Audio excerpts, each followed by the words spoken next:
Okay, well, let's, today we have three very nice theorems in the program. So in some sense, what we did up to now was a preparation for those things.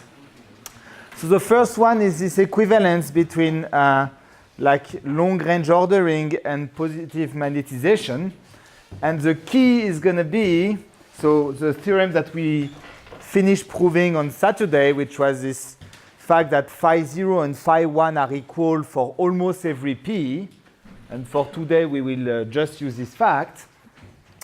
And we will need another thing, which was this uniqueness of the infinite cluster when it exists. So that's what we are going to prove now. It's a theorem which is due to Burton and Keene, and which says the following. So probability, let's put phi 0, but we could take phi 1.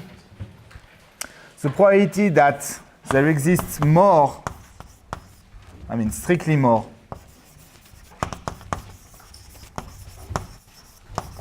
than one infinite cluster, this is 0. So that means that because I'm looking at an ergodic measure, it means that either phi 0p of no infinite cluster is 1, right? Or phi 0p of there exists a unique infinite cluster is 1. It's necessarily one of the two, because you never have strictly more than one. You never have two infinite clusters. Okay? So it's exactly what we are looking for. Okay, so let's prove that. And we are going to proceed in two steps. The first one is that we are going to prove that there is not finite, it cannot be that there is finitely many infinite clusters, but not one. Okay? So let's define, in fact, let's define three events. So there will be this event, which means there exists less than one infinite cluster. So 0 or 1. There will be this event, which means that there is finitely many infinite clusters.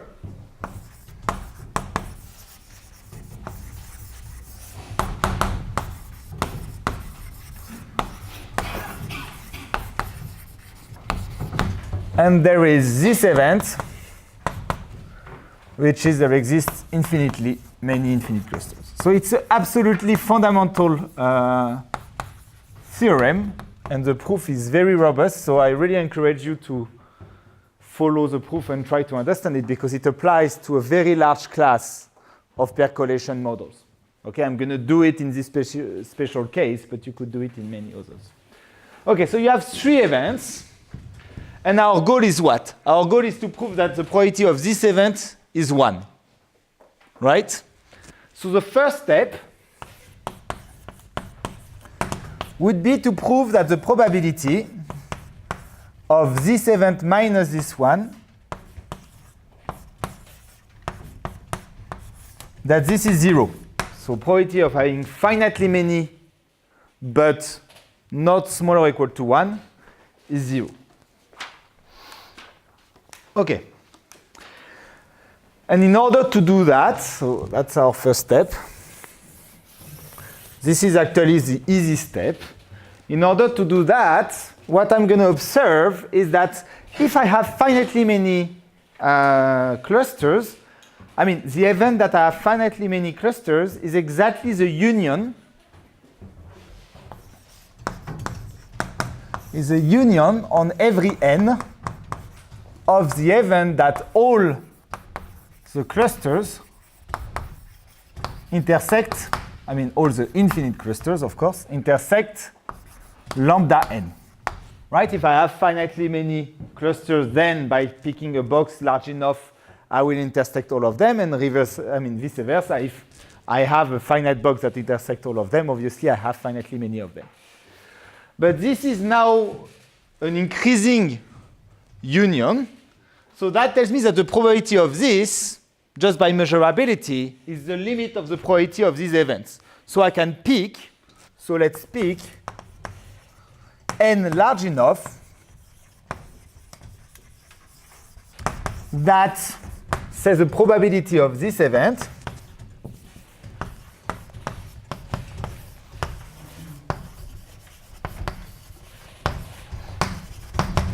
let's say is larger or equal to 3/4. Okay?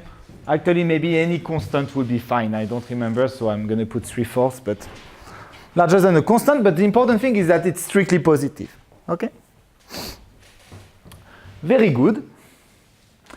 But now observe that the property that all the clusters, the infinite clusters, intersect the box of size n, that's an event which actually does not depend on any edge inside the box. It's something that you can measure by everything happening outside the box.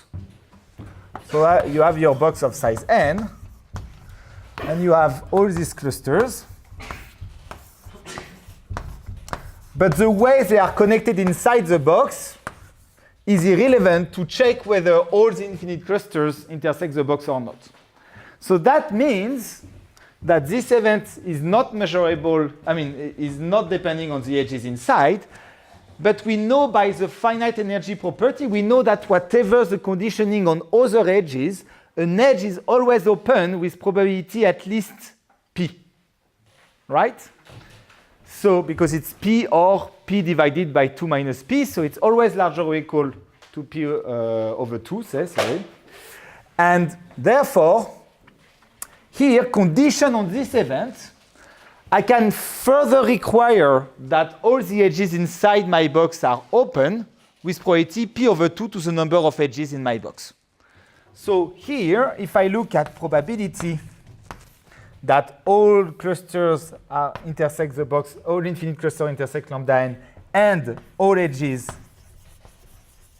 in E of lambda n are open, well, this is larger or equal to 3/4 times p over 2 to the number of edges in lambda n. Notice that n is fixed. So what did I just prove?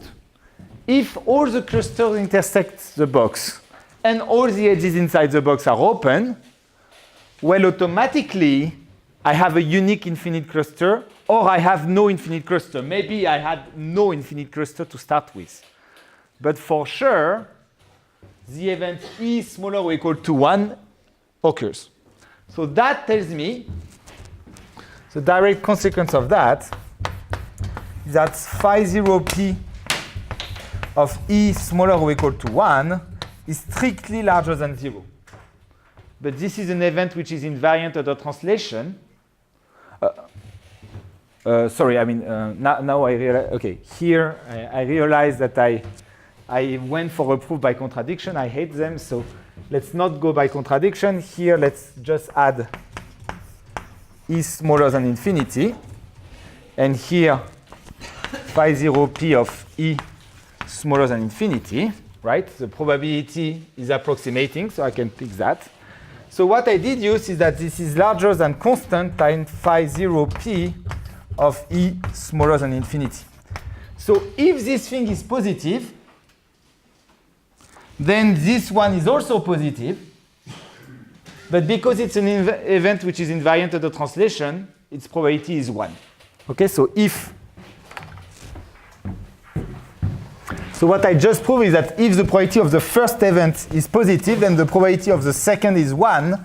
And therefore, obviously, the probability of the first one minus the second one, is necessarily 0. So if phi p0 is strictly positive, then phi 0p of E smaller or equal to 1 is 1. Okay, it's strictly positive and invariant under translation, so it's 1. So by ergodicity.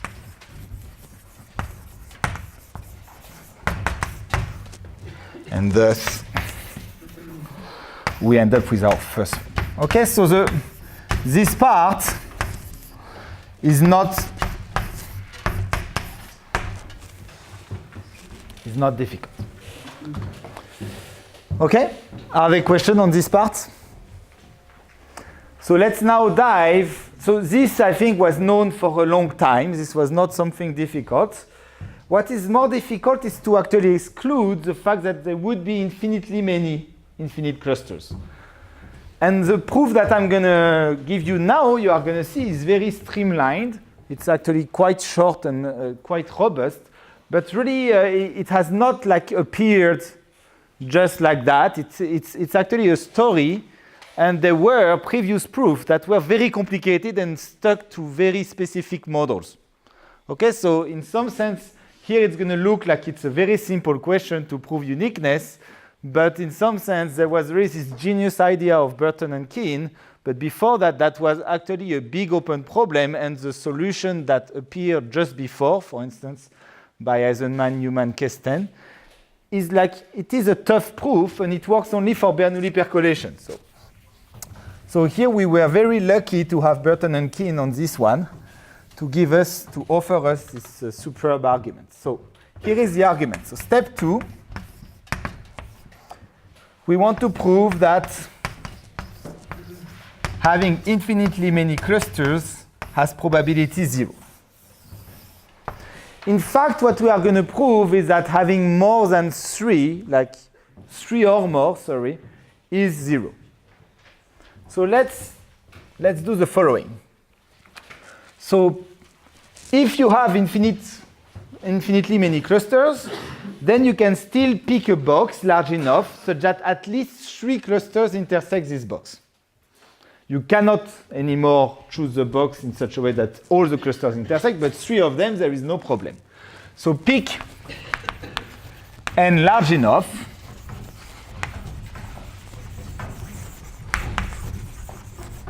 that phi 0 p of there exists at least 3 clusters, infinite clusters intersecting lambda n, that this is larger than say 1/2 of phi 0 p of E infinity. Okay? This I can do. So I have my box of size n, and observe that again, written like that, I automatically get that I have at least 3 Dijon clusters in the complement of the box intersecting my box. And if I look at 3 clusters in the complement of the box, then by definition, my event does not depend on the edges inside the box. Okay, so the trick now is going to be the following. I'm going to construct a very special point at the middle of the box. And in order to construct it, I'm going to do like that. I'm going to pick 3 points on 3 Dijon clusters. Maybe I have more than 3, by the way, right? I could have a 4th cluster here. So there is no problem with it. But I pick 3 points like that. I pick 3 edges incident to 0, and I just connect these points in the box by disjoint path. Disjoint in the set of vertices, right? So vertex disjoint path. And what I do is I just open the edges on this path, and I close every other edges. Okay? So by doing that, what do? I construct a very special point, which has the property that if I disconnect it, so it's connected to infinity, and if I remove the point, then I have 3 Dijon clusters going to infinity, which are neighboring the point, right? If I subtract this point, it's a I mean, as Franco was saying, it's a very, very poor choice of a name, because this is called a trifurcation, which is completely stupid because you arrive and it's a bifurcation, right? You have 2 roads. You need to arrive from somewhere. But, well, it's called a trifurcation. Why not? So this is a trifurcation. And by definition, probability of 0 being a trifurcation, well, this is smaller or equal to the probability of this times, well, the cost of opening these 3 paths and closing everything else. So it's larger or equal to P over 2, again, because opening or closing edges costs you at most P over 2. So P over 2 to the number of edges in my box times this event, which has at least this probability. So notice that here it's not opening all the edges, right? I mean, the P over 2 is both a bound to open or to close edges. So here you need to close some edges and to open some edges. Okay? So I claim that this probability is larger than that. And now what I'm going to do is, by another way, prove to you that this probability must be 0, that it cannot be positive. If I do that, then by definition, I would have proved that this is 0. I mean, by consequence of this inequality. So here, you may be stopping me right away, saying, again, you are making a small mistake, which is that if you think about it, you could be a little bit less lucky. I mean, your 3 guys could arrive like that at the corner of your box. If it arrives like that, notice that you cannot extend these 3 paths, for instance on Z2, in such a way that you end up there. So there are millions of solutions to this technical issue. And to me, the simplest one is that here you don't need to put 3. You could put 100, 600, or whatever, and then you are certain that you have at least somewhere 3 clusters that are sufficiently separated that you can just reconnect them. So worst case, here put K of D, which is sufficiently large, but depends only on the dimension that you can extend the 3. Okay? Because if you have only 3, it is a little bit tedious. You need to be a little bit careful. Okay, so anyway, we end up with something like that. So why is this thing 0? So the argument is going to be based on the fact that there is a deterministic bound on the number of trifurcations that you can find in a box. So this is the probability of 0 being a trifurcation. I think you will all understand what I mean by X is a trifurcation, right? A point X being a trifurcation. So let's call T the number of trifurcations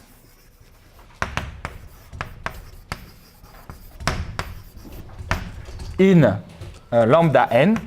So trifurcation, just that we are clear, here I made it with 3.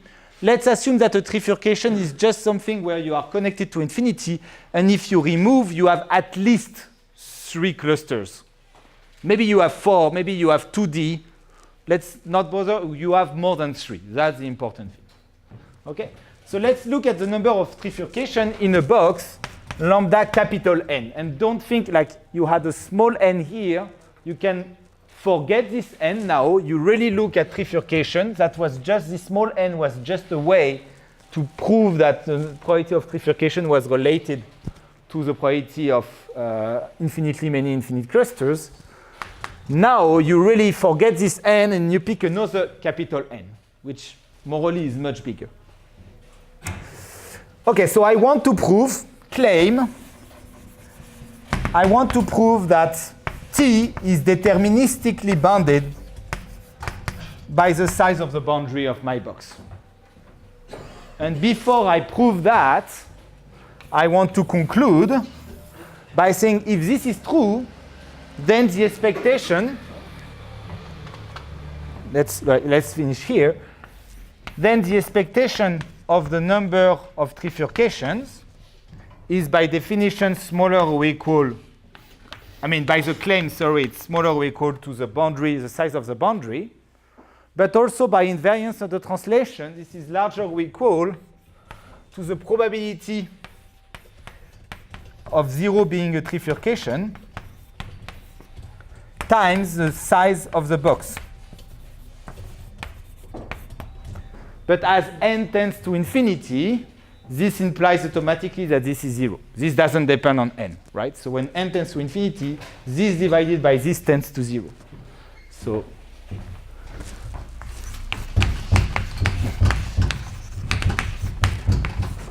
is smaller than boundary of the size divided by size of the whole thing, and this tends as n tends to infinity to 0. And therefore, that tells me that phi 0 p. So it's a beautiful geometric argument here. But for that to conclude really formally, I need to prove this claim. Okay? So again, here you have tons of ways of doing it. You can do it by induction on the number of trifurcations. The idea is going to be that to each trifurcation, in some sense, you can associate a point on the boundary in a unique way. So you have different ways of doing that. There is one that I like very much, is that when your configuration inside the box is a forest, okay, meaning that there is no cycle, then it's completely obvious. Why is it completely obvious when the configuration inside the thing is a forest? Simply because for every tree, your trifurcation will be the points of degree at least 3 in your thing, and by definition, the number of leaves in my tree is larger or equal to the number of points of degree 3. And sorry, I should have said, when it's a forest where all the leaves are on the boundary, sorry. When it's a forest where all the leaves are on the boundary, then by definition, the number of leaves is larger or equal to the number of points of degree 3 or more. Therefore, the number of trifurcation will be smaller or equal to the number of points on the boundary. So my goal is to prove that this case, when I'm a forest with leaf only on the boundary, this is kind of the generic case. So okay, let's pick a configuration with things like that, and there a priori there are things like that. Maybe let's like that. Okay, and let's proceed in 2 steps. So what I'm going to do is I start from a standard, like an arbitrary configuration, and I'm going to peel off, I'm going to remove edges, not destructing any of the trifurcations, but ending up at the end with a forest with only leaf on the boundary. Since I will not have touched the trifurcations, then I use the bound for that. So first thing I do is I kill all the cycles. So how do I do that? There are tons of ways of doing it. You can do it in a very pedestrian way, which is just you start from the edge here, you order your edges, and you just start exploring each one of the edges, and if an edge is such that both endpoints are connected in the box without this edge, so if you are on a cycle, if you are closing a cycle, you just remove the edge, okay? And you do this up to the end, okay? If you do that, at the end, you have a forest, right? Another way of doing it is you can put uniform random, you can take the minimal spanning forest in your graph. That works as well. So first step is you peel off, so step 1, you peel off the cycles in some sense.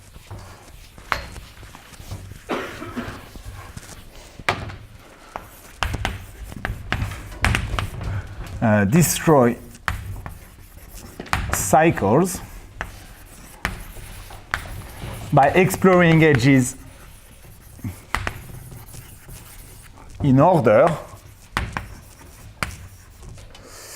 And so cycles in the configuration, I completely ignore what is outside. Remove everything that in order the edges,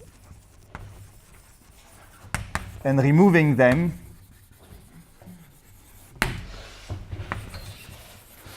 if at the time of the exploration, be careful, right? If you remove a cycle, if you remove an edge because it's on a cycle, then it's this new configuration that you consider for further exploration. And remove them if they are at the time of the exploration on a cycle. So the end thing is a forest.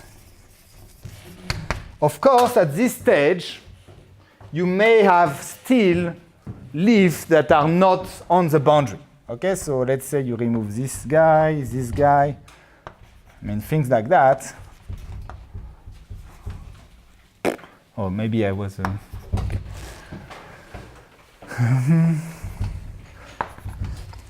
So at this stage, we still have leaves that are not on the boundary. So the second step is simply to explore again the edges.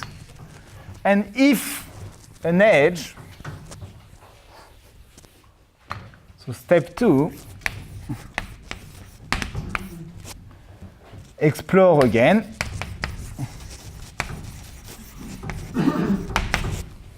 And if, when you look at an edge and you remove it, one of the endpoints is on a finite cluster which is not connected to the boundary, then remove the edge and the finite cluster. So if you have something where it's like that, and this doesn't touch the boundary, remove the edge plus the finite cluster.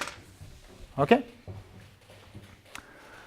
Once you are done with that, actually you are facing a forest which endpoints are only on the boundary, and you can just conclude by the argument I did, because notice that you didn't destroy any trifurcation remain a trifurcation with this thing. Okay?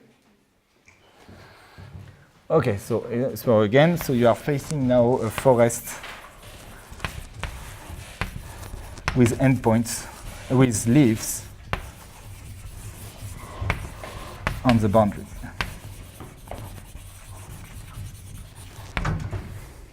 Simply because you never change connectivity to the boundary when you are on a B-infinite path. When you are connected by two edges at least, by two paths to the boundary. Okay, and so now you use that for a forest, number of vertices of degree larger or equal to 3 is smaller than number of vertices of degree 1. And that's the end of the proof. Notice that this is an extremely robust argument because we use very little on our percolation, on our FK Ising model.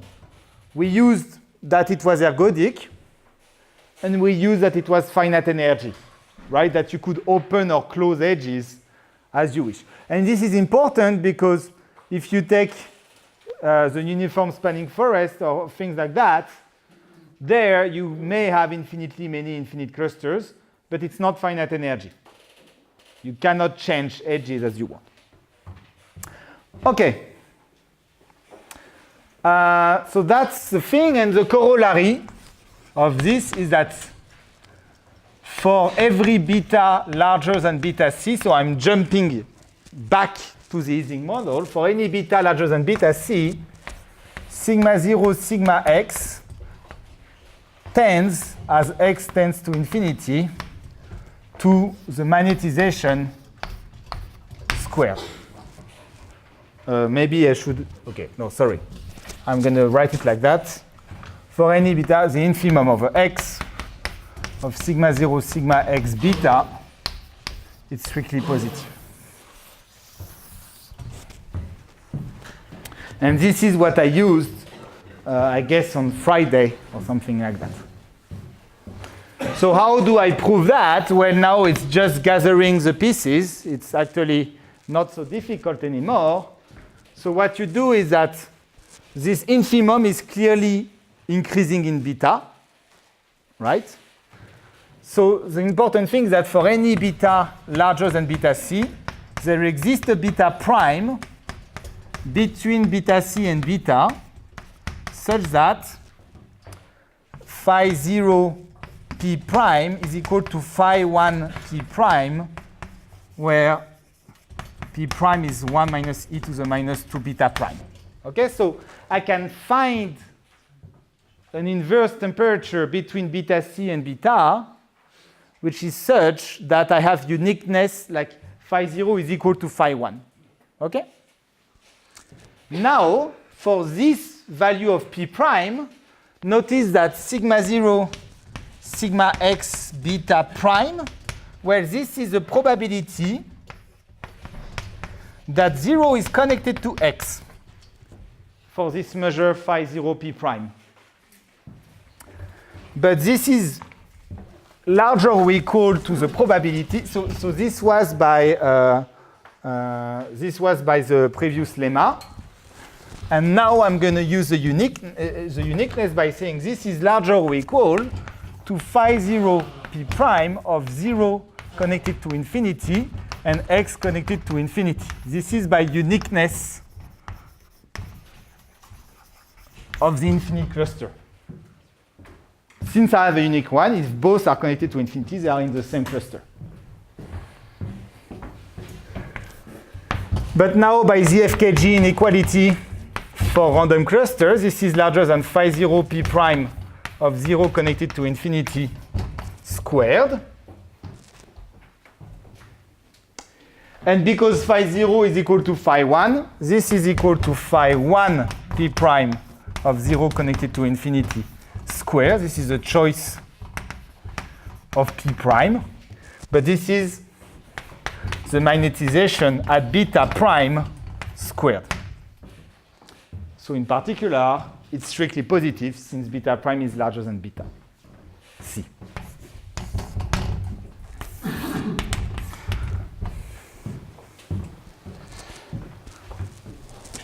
Okay? So this was just gathering the pieces. I even sketched the argument already on Saturday, so there is nothing new here. But remark, one useful thing is that if you are at a uniqueness thing, then you can check fairly easily that actually the limit. So if phi 0 p prime equal phi 1 p prime, phi 0 p equal phi 1 p, then in fact the limit as x tends to plus infinity of sigma 0 sigma x beta is m of beta squared. I let you check that. So it's actually the limit. Here I use it just as the lower bound, but it is equal to the limit. Okay, so that was the section where I relate long-range ordering to positive magnetization.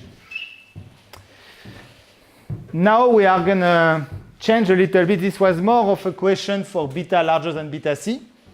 Now we are going to go back to beta smaller than beta c. And we are going to try to see that correlations decay exponentially fast in this case. So, new section. I have absolutely no clue which number it is. It's not a new lecture. It's okay. Okay, so exponential decay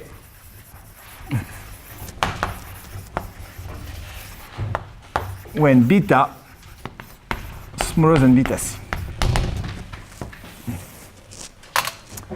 Okay, so the theorem is going to be the following. For any beta smaller than beta c, there exists a constant which depends only on beta, such that sigma 0 lambda n beta plus is smaller than exponential of minus Cn for every n. So that's exactly what I promised you on Monday, that you can prove exponential decay when beta is smaller than beta c. And here, the first people to prove this was Eisenman, Barsky, and Fernandez. in 87. So we are not going to present this proof. In fact, we are going to present, I'm going to present, I don't know why I'm speaking the royal we. I'm going to present a twist on a proof that we found with Vincent Tassion a few years ago. It's a twist in the sense that it's yet simpler than the argument that we found, except that there is a cost to it, which is that here you are going to see I'm going to prove also a lower bound on m of beta, when beta is larger than beta c.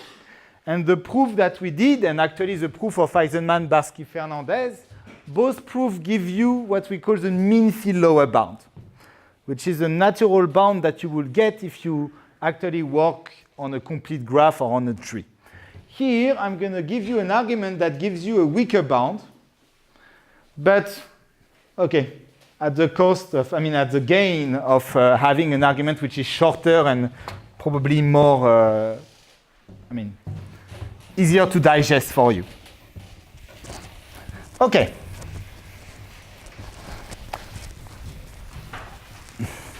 So, how are we going to prove that? Well, first thing, when do we know, after everything we did last week, when do we know that we have exponential decay?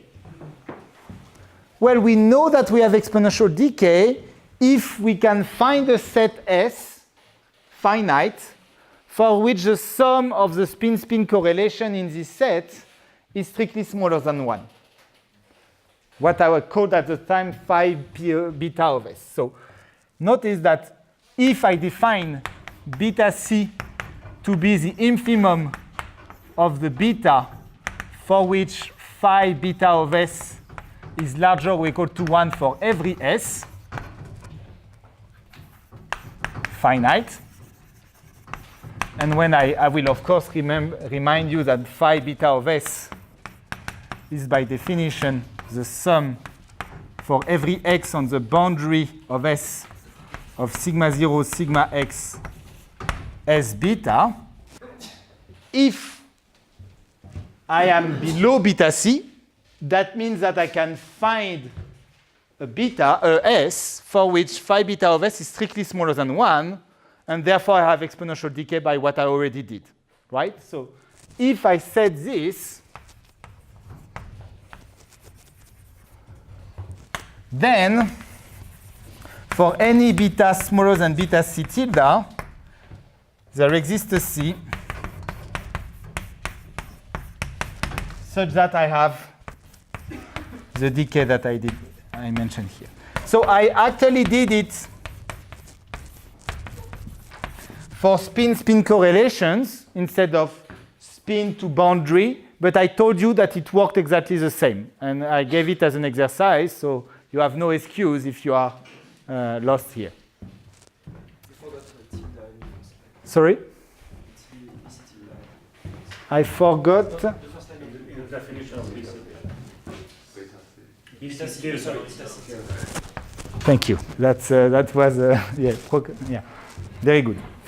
So it will be magical, of course. Magical, maybe that's a big word, but it would be good if beta c tilde was equal to beta c, because that would finish the proof. So my goal is to prove that beta c tilde is equal to beta c. And notice that to prove, so goal,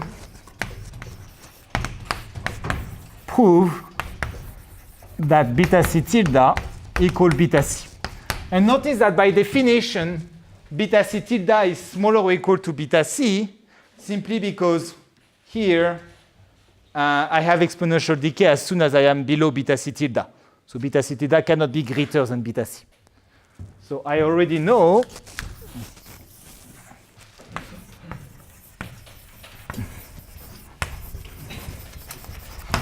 that beta c tilde is smaller or equal to beta c. So what do I need to prove? I need to prove that it's larger or equal to beta c.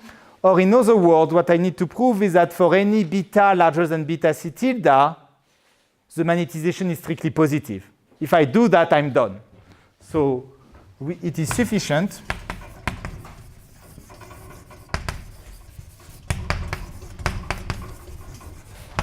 to prove that m of beta is strictly positive for every beta larger than beta c tilde. That would conclude the proof. Okay. So at this stage, we are actually going to borrow a little bit of the philosophy that Michael Eisenman, that Eisenman, Barsky, and Fernandez used, which is that what they use is they use a differential inequality. They said, okay, I'm going to relate the derivative of m to other quantities in the system, like the susceptibility, the derivative in other parameters, and so on. So here we are going to do the same. We are going to try to find the derivative, to express the derivative of m in terms of itself, in some sense. And because I want to have something simple and, technically easy to follow, I'm going to work in finite volume first. So what I'm going to do is I'm going to prove the following inequality. I'm going to prove that sigma 0 plus lambda n beta, when I differentiate it, okay, I obtain something which is larger or equal to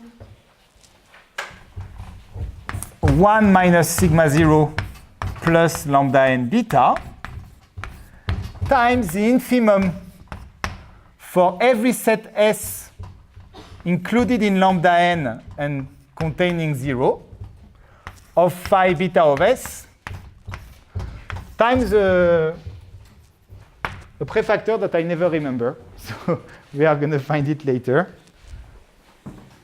Times something like maybe 1 over 1 minus p. So where again, maybe it's phi 0 p of omega e. But it's just a factor, which actually I think maybe is larger or equal to 1, so we could just bound it by 1. But this orange factor is not relevant at all. What is going to be relevant is what remains.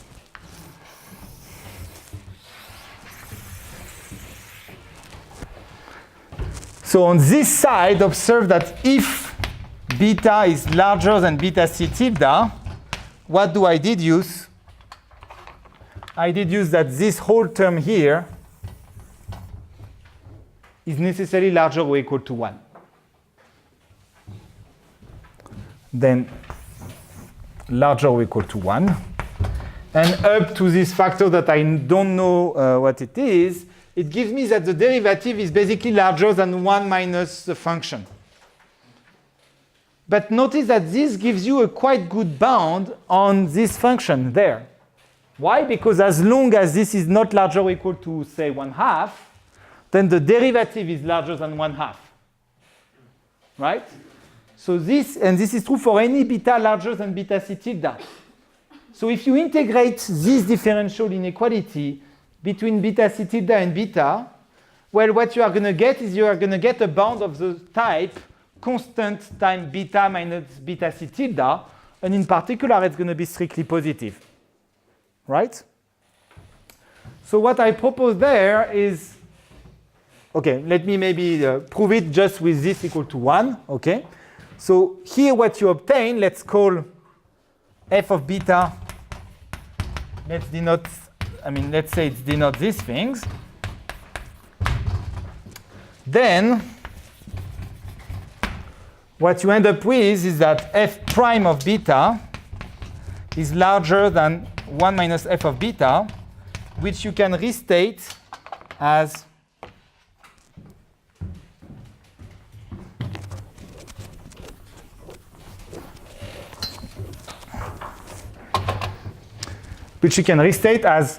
the derivative of 1 over 1 minus f of beta is larger or equal to 1.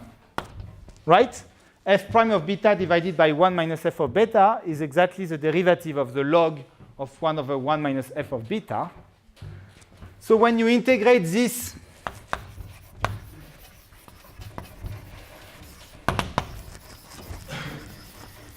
between beta c tilde and beta, what you end up with is that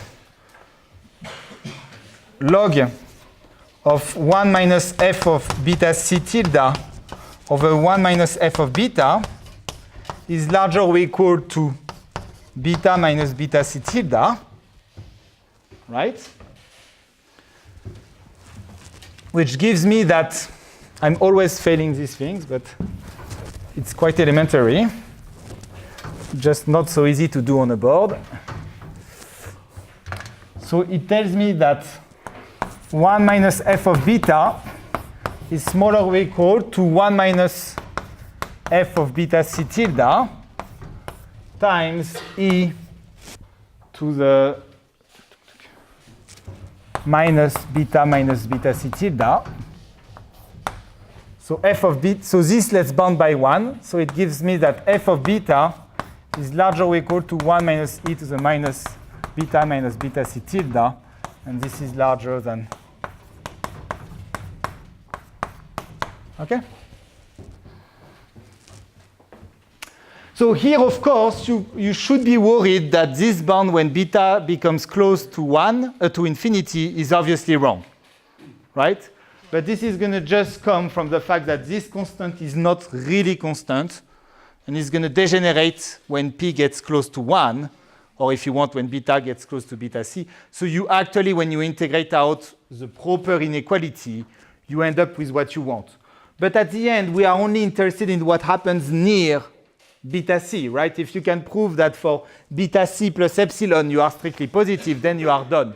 So that's why I don't want to make the thing more delicate. Let's forget this orange fact, and you end up with something like that. Yes?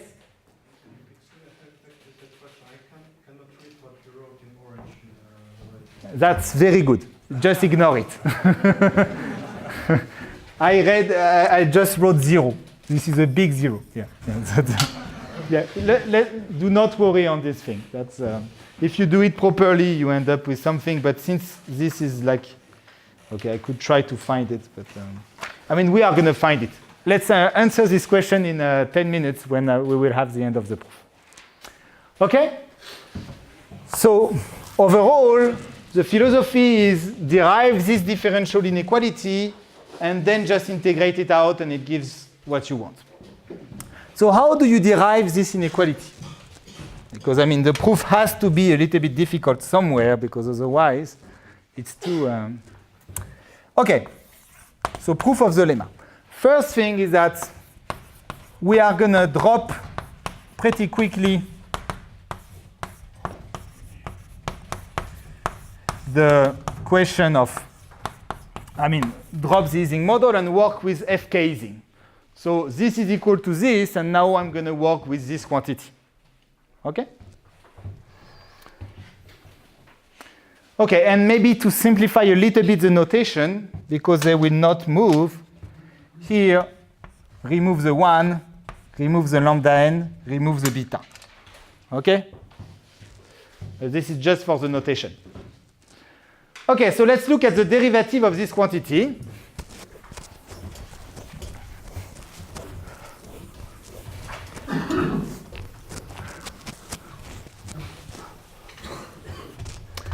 So first thing is that the derivative, phi prime, phi of d over d beta, or d over dp, say, of 0 connected to the boundary of the box of size n. The d over dp is related to the d over d beta in a trivial way. So this thing, well, this is just a fraction. At the bottom, we have the sum of the whole configuration of p over 1 minus p, blah, blah, blah. On the top, we have the sum over all the configuration in this thing of blah, blah. It's trivial to differentiate, and what you end up with is the sum over every edges of the covariance between omega e and the indicator function of 0 connected to the boundary times something, and this something is 1 over phi of omega e, 1 minus phi of omega e. OK? If you just differentiate, you end up with that. This is really like elementary school computation, basically. Okay. So we have this factor, 1 over phi of omega e, 1 minus phi of omega e. And again, this depends on the edge e, but I'm going to just ignore that. I'm just going to say this is basically a constant because we are away from 0 and 1. So I can bound it by just a constant. Okay, so I'm going to say this is larger or equal to a certain constant times the sum. And notice that the sum here is just phi of omega e times indicator function of 0 connected to the boundary minus phi of omega e phi of 0 connected to the boundary of the box. Right?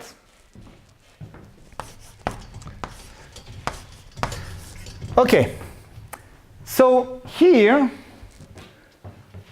for people who know percolation theory, these covariants, they can relate it very easily to the probability of being pivotal. I'm just saying that if you never heard about percolation, this made no sense, but for people who know about it, it made a little bit of sense, hopefully. So here we are going to do the same. We are going to relate to the probability of being pivotal, except that this covariance is not equal to the probability of being pivotal, but it's bounding it from above. So here what I'm going to do is I'm going to simply observe that this, you agree with me that this is 0 if omega is 0. So here I can actually replace and say, replace this event that 0 is connected to the boundary by the event that 0 is connected to the boundary if the edge E is open. Okay, so this is the configuration equal to omega, except that omega E of E is 1, whatever the value of omega of E. Okay, so it's just the same configuration where you open the edge E. And notice that here, if this edge is closed, I don't have anything anyway, so I can put that 0 is connected to the boundary in omega superscript E for free. Why is it good? These are two increasing events. So by FKG, the probability of the intersection is larger than the product of the probabilities. So this is larger than phi of omega E. Maybe actually let's keep this guy. At this stage, it's not so bad. So it's phi of omega E divided by phi of omega E, 1 minus phi of omega E, times phi of 0 connected in omega superscript E to the boundary of the box, minus phi of 0 connected to the boundary of the box. So what I just did is, here, by using FKG, this is larger than the product.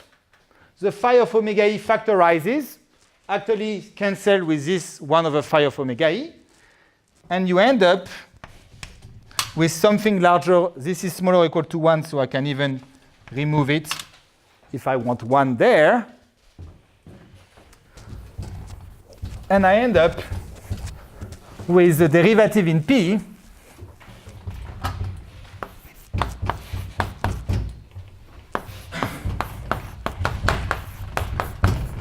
larger or equal to the sum over edges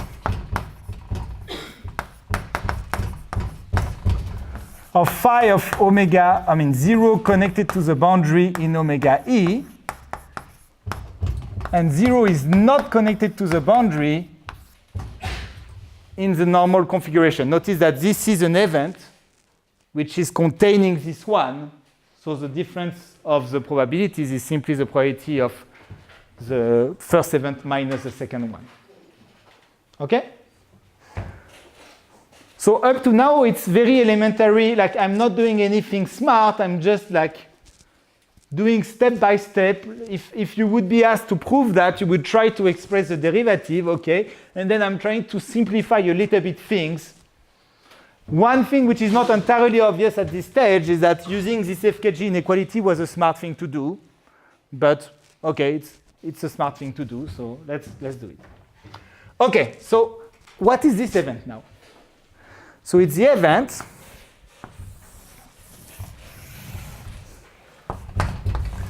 it's not the shortest proof ever, but I mean it's much shorter than existing proof. So I mean it's always relativity, which is important.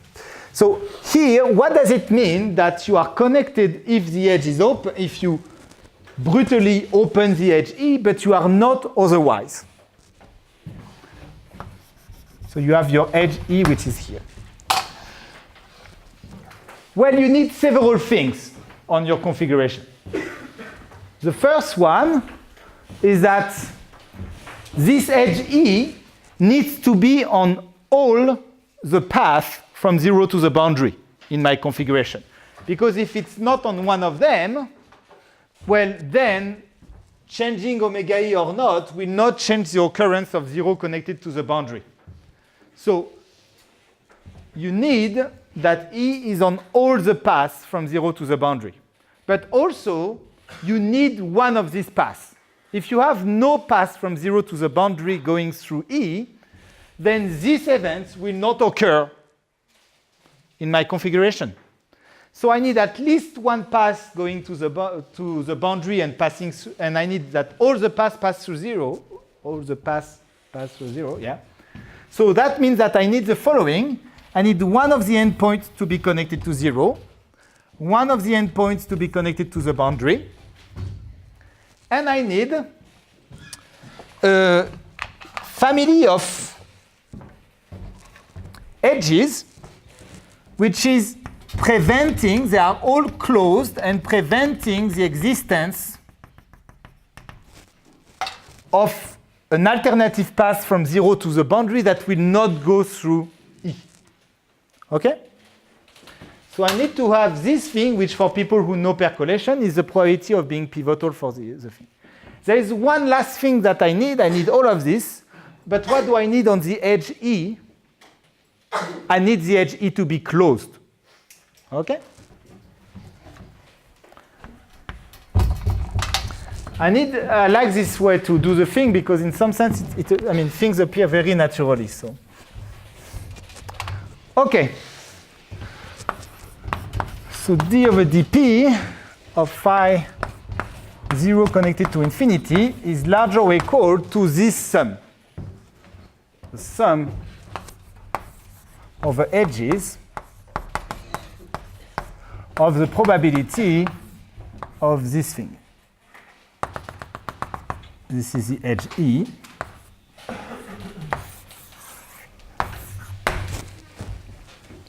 Okay. So now what I'm going to do is I'm going to condition on the set of points which are not connected to the boundary. Okay, so define. Now my goal is to try to, I'm trying to make the phi beta of S appear. So define S, or S bar, to be the set of X, or actually S, sorry, the set of X in the box, so that X is not connected to the boundary.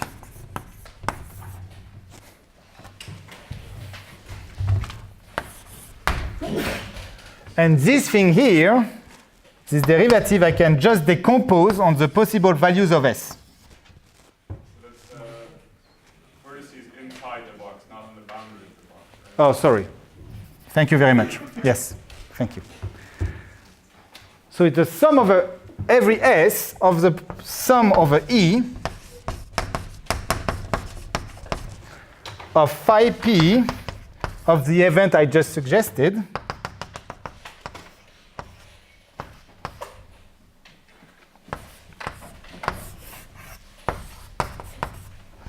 and S equal S. Okay.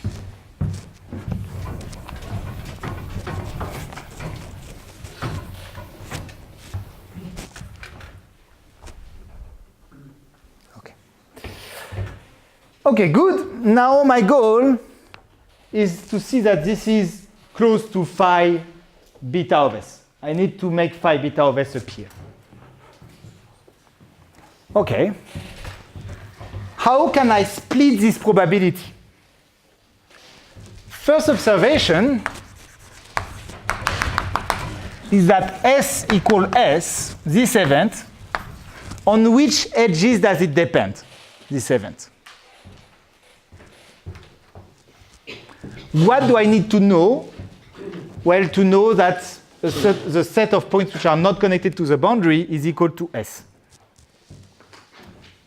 Well, a priori, I need to know that the vertices which are not in S are connected to the boundary, right?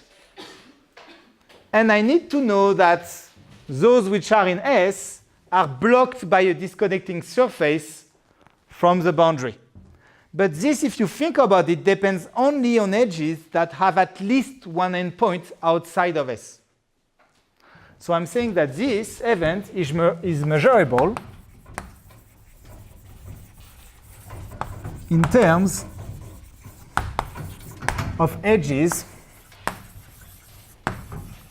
with at least one endpoint outside of S. But if I condition on the configuration that S is equal to S, which by the way, by this observation depends only on edges outside of S, what is the distribution of my edges when they have both endpoints on S? So I condition on everything outside of S. So let's say this is S, okay? If I condition on every edge which has at least one endpoint outside of S, and I'm conditioning on this event, what do I know on these guys? Well, I know that all the edges like that are closed, right? But what does it imply, this on the domain Markov property? Well, what are the boundary conditions that are induced on S? Well, they are the free boundary condition, right? There is not a single edge emanating from S which is open. So the boundary condition on this thing, on S, is going to be the free boundary condition. So what I'm saying is that condition on S equals S, the configuration inside is just following a FK-Ising measure with free boundary conditions. So that means that phi p of my event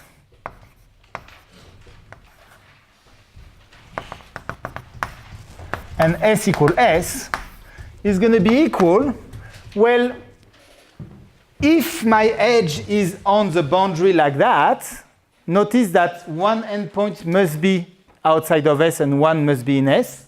So this is going to be exactly equal to phi p 0S of 0 connected to, let's say this endpoint is X and the other one is Y. 0 connected to X, times phi p of S equals S, times the indicator function, just that the edge, E, is on the boundary of S. Notice that if the edge is not on the boundary of S, this cannot occur. And if it is on the boundary of S, condition on this event, it's going to guarantee, so this event is going to guarantee this. And this event is guaranteeing that. Right? Except here I just need to add one more thing, is that E must be on the boundary, but also 0 must be in S. Otherwise, the second thing is impossible. So I have an identity, this is equal to this. Okay? Well, let's put this in my expression here, and I get that d over dp of phi p of 0 connected to the boundary is equal to the sum over S containing 0 of the sum over X on the boundary of S of phi 0 SP of 0 connected to x in S. I mean, the in S here is useless because you are in S anyway, times phi P of S equal S. What is this thing? This is just phi beta of S.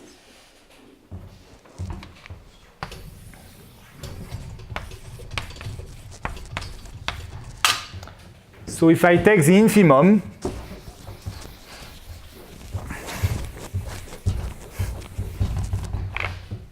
so if I take the infimum over the S containing 0 and included in lambda n of the phi beta of S,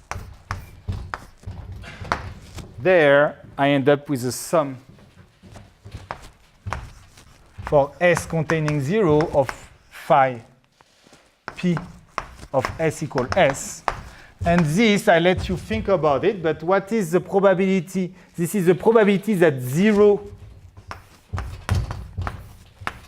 belong to S, but that means exactly probability of not being connected to the boundary.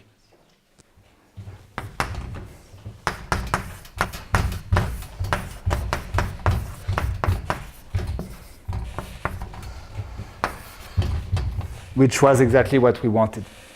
Okay? That's the end of the proof.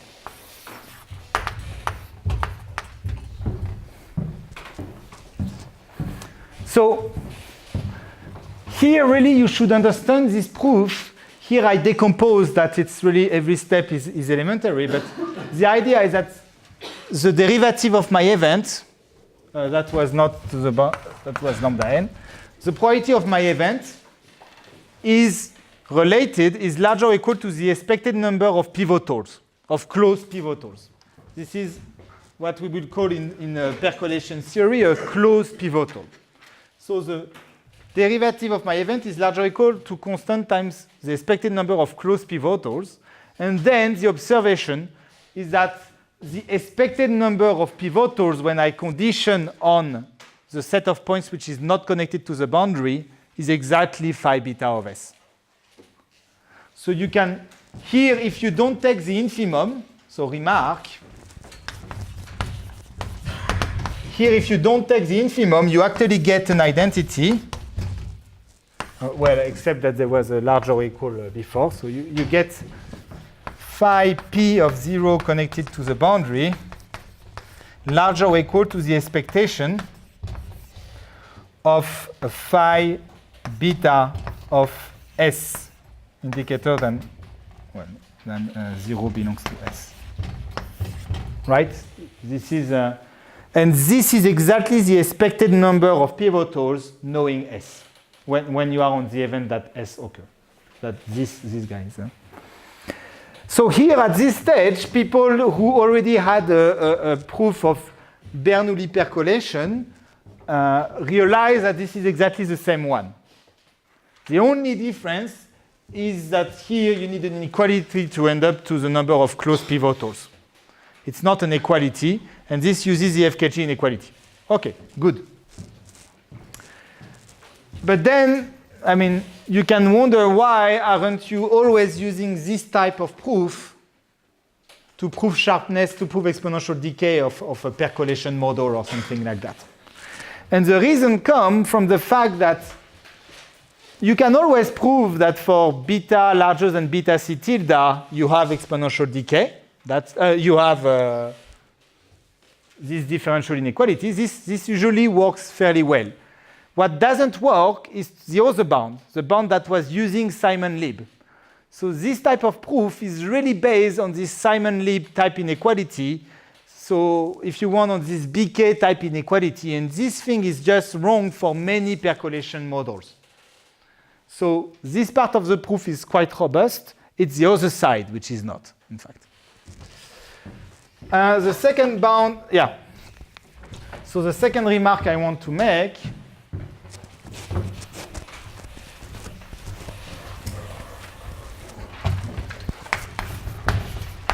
is that here we prove that m of beta is larger than constant beta minus beta c. In fact, the truth if you do the right proof, and this I will come back to it tomorrow a little bit, is that one aspect, and can prove by other means,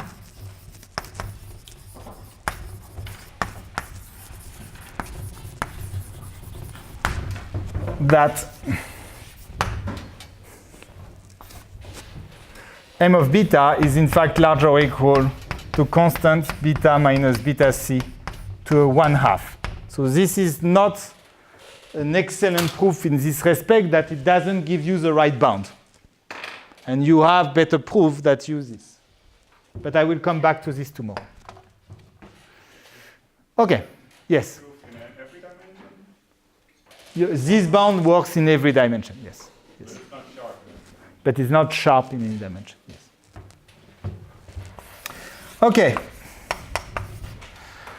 So now let's finish this lecture by using all of what we did today to compute the critical point of the Ising model. So computation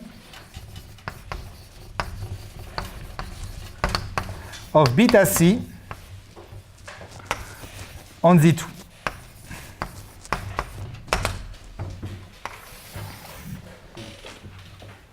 And I will start, because I will forget about it if I don't do it now, by leaving you an exercise. It's not, I mean, I'm going to prove completely without this exercise, but let's start by this. So exercise, use the low and high temperature expansion. I mean, relate, so it's called the Kramers-Vannier duality.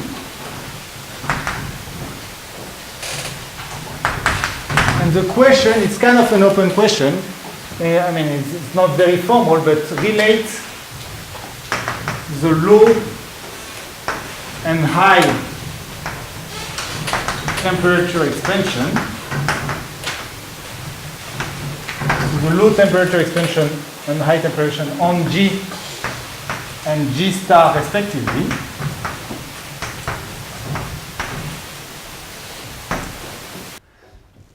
So you look at the low temperature expansion and see that this is the high temperature expansion of the Ising model on the dual graph at a certain inverse temperature, which is not equal to beta. It's going to be equal to beta star. And what I want you to see is to try to compute beta star in terms of beta, and to see that if you set beta equal beta star, then there is a natural value that occurs. There is only one solution to this problem, and it's 1/2 of log of 1 plus square root 2. So on G and G star, at inverse temperature beta and beta star. And the question is, what is beta star? And check that beta equal beta star implies beta equal 1/2 of log of 1 plus 4. And this part, like this argument, which is what it is, that was actually the main ingredient in the Kramers-Vannier paper that predicted that this self-dual point, this point for which beta is equal to beta star, should be the critical point. So if I would be following the historical approach, I would try to prove this using the Kramers-Vannier duality and the duality between beta and beta. So it's a duality because beta star of star is beta. If you apply twice the transformation, you end up with the same value. So instead of trying to use the Kramers-Vannier duality, I'm going to actually use the FK Ising model and the duality in the FK Ising model, for which I think this type of things appear very naturally as well. So this is just a parenthesis. Try to do this on your own. So now,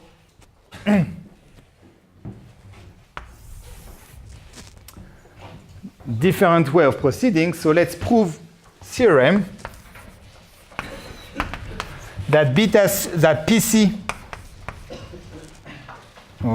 beta C is equal of Z2 is equal to 1/2 of log of 1 plus square root.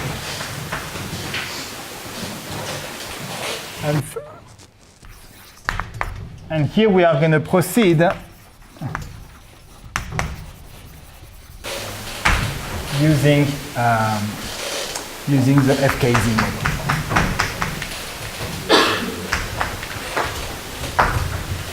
Okay, and what time do I have? I have 8 minutes. It's going to be tense. You usually don't want to put me under time pressure because it becomes even faster. Okay, so proving that is equivalent to proving what? To proving that, did I define PC for the FK-Ising model? Maybe not? Okay. Let's define PC to be the infimum of the P for which the probability, let's say for 0 connected to infinity is strictly positive. Oh, by 1, sorry. Well, we know from this thing that PC is just related to beta C by PC is equal to 1 minus E minus 2 beta C, right? So the only thing we need to prove, so we are going to prove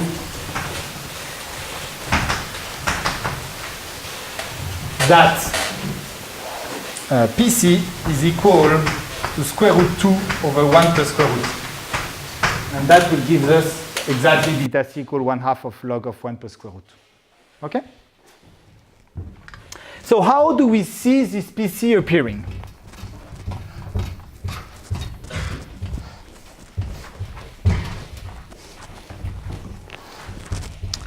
Imagine I give you a graph. Yeah, actually, I'm not going to finish the proof today because I need to be a little bit more. Imagine you have a graph, G, planar, and you look at phi 1, G of T. So you look at the random cluster measure, or phi 1. No, let's look at phi 0. Phi 0 GP. So you look at the random cluster on this graph. Let's say it looks like that, the realization. I had a comment on Saturday. Be really careful that isolated vertices are clusters, right? And that's really something I should be saying maybe 10 times now. So let's imagine this is our configuration. What I can do is I can define, so this is omega, symbol 1.5. I can define the dual configuration, omega star, in the following way. I define omega star of E to be 1 minus omega of E star. So remember, this maybe I already mentioned, for every edge of my primal graph, I have an edge of my dual graph. And they are related, for every edge E, I have the E star and like that, which is the unique edge of the dual graph, which is intersecting it in its middle. So what I do is that I just say that an edge of the dual graph is open if the edge of the corresponding primal graph is closed. Okay? And I do that for every edge. So every edge, on the contrary, which is corresponding to an open edge, is closed. And I don't forget the edges like that, which exit the graph. Okay? So this is the definition of a dual configuration to omega. And proposition, well, the proposition is that if omega is sampled according to phi 0 GP, then omega star is sampled according to phi 1 G star P star, where P E star divided by 1 minus P star is equal to 2. So that's the first item I need to do.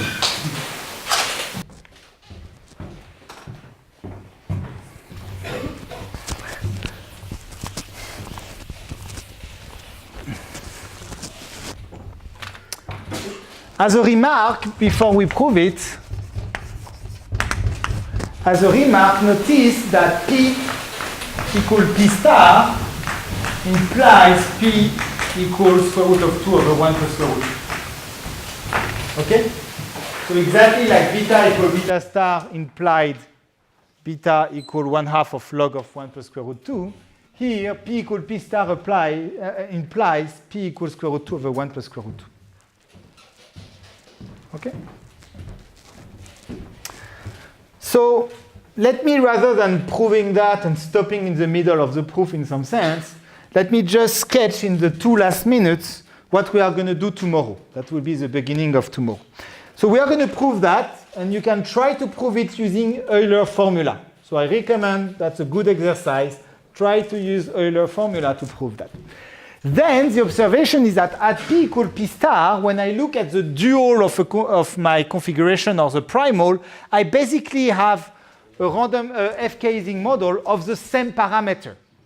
So something you can try to do is try to look at the crossing of a square or something that looks like a square and check that at the self-dual point, at this point, where the crossing is up basically 1/2. Okay? Crossing probability of a square, so having an open path going from left to right in a square, would be basically 1/2. The story will be slightly more complicated, but it will basically be 1/2. Well, if this is true, notice that it tells me 2 things which are quite interesting. First, if PC was larger than the self-dual point, I would have exponential decay of correlations, right? Probability of being connected to distance n, what I just proved before, would decay exponentially fast. But if this is true, then the probability that my box is crossed would also decay exponentially fast because I need one of the n points on the left to be connected to distance n. So this automatically rules out the fact that it's 1/2, rules out the fact that PC would be larger than the self-dual point. Okay? So this you can try to do. Now, how do I rule out the other thing? How do I rule out the fact that maybe PC is smaller than the self-dual point?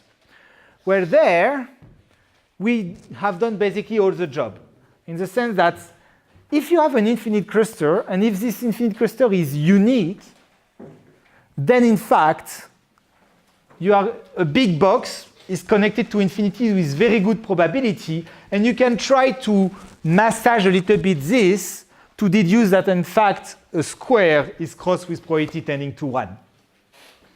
If it's tending to 1, since I proved it was 1/2, I exclude again the fact that PC is strictly larger than strictly smaller than P self-dual. Okay, so it's not going to be very long. You are going to see things are working neatly, but it's also because we actually proved 2 non-trivial theorems, uniqueness and exponential decay. So in this light, I want us to all think about Harry Keston, who proved this theorem in the 80s without any of the 2 theorems. So what an achievement to manage to do that for Bernoulli percolation, which was already, which at this stage when you have all these theorems, it's exactly the same proof. But he did manage to do it without this thing. So here it's going to work very easily because we have these 2 big hammers. Without the hammers, it's a very complex, very difficult theorem. So we'll start by that, and then we will leave FK-Ising and start working with an even better representation of the Ising model, which is called the random current representation. Okay, thank you very much.